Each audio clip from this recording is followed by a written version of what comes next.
Hello guys. Welcome back, my fellow codelings. In today's video, I will be starting a new series, which is an HTML tutorial for beginners. For today's episode, I will be only introducing the basics of HTML. First, I just want to say do not forget to subscribe, like the video, and turn on post notification to be first when I upload. Now, let us get started with the introduction. If you want to make a website, then it is required to know HTML, as without HTML, web pages would not be possible. If you have little to no experience with HTML, this video is for you. I will be covering almost everything in this series, so stay tuned for upcoming videos. Many people who are starting to learn HTML think that HTML is a programming language. However, it is not. It is a markup language. HTML stands for Hypertext Markup Language. An HTML file is a document that contains a bunch of text and is fairly easy to understand, unlike Java, which is hard to learn.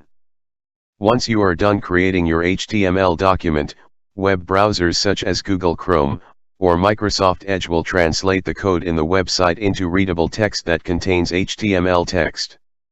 HTML's code consists of tags.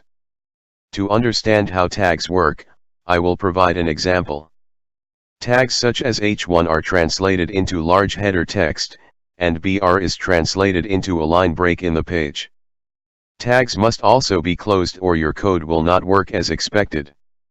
To close a tag, you add a / after the greater than sign, followed by code such as H1. Some tags, such as BR, do not require to be closed, which is called empty element. As you can see in my first bullet points, all tags have less than and greater than symbols.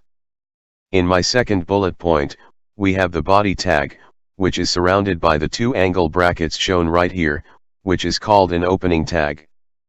And that alone is a tag.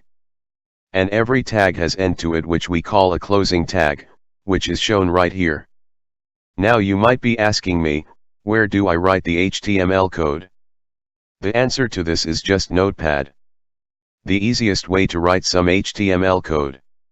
Or if you want a more professional looking editor, you can use one like Brackets or Visual Studio Code, which I will have the download link in my description.